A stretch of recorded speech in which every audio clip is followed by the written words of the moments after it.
La Policía Local de Valencia cuenta ya con un museo en el que se repasa su dilatada historia desde su creación en 1872. Esta muestra, ubicada en la sede central de la Avenida del Cid, quiere dar a conocer a todos los valencianos los recursos y servicios que ha prestado este cuerpo policial en sus diferentes épocas. Uniformes, armas, documentos, distinciones y equipos técnicos por una parte, así como una colección de vehículos antiguos única entre las policías europeas, son algunas de las curiosidades que se exhiben en esta muestra.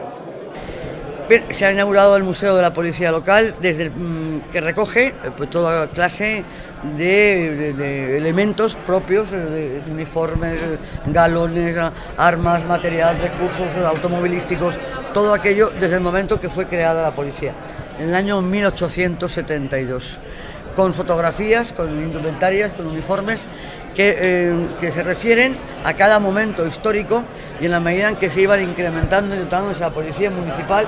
Barberá, acompañada por el concejal de Seguridad Ciudadana, Miquel Domínguez, y por sus predecesores en este cargo, Juan Cotino y Jorge Beiber, ha destacado los premios y reconocimientos que ha recibido este cuerpo policial en los últimos años.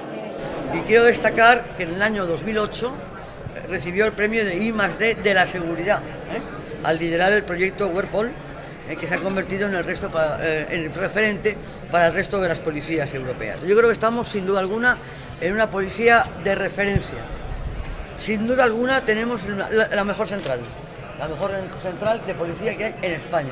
El visitante del museo también puede disfrutar de dos proyecciones, una con fondos históricos y de época del Instituto Valenciano de Arte y Cinematografía y otra en forma de carrusel fotográfico que amplía la información gráfica contenida en este museo.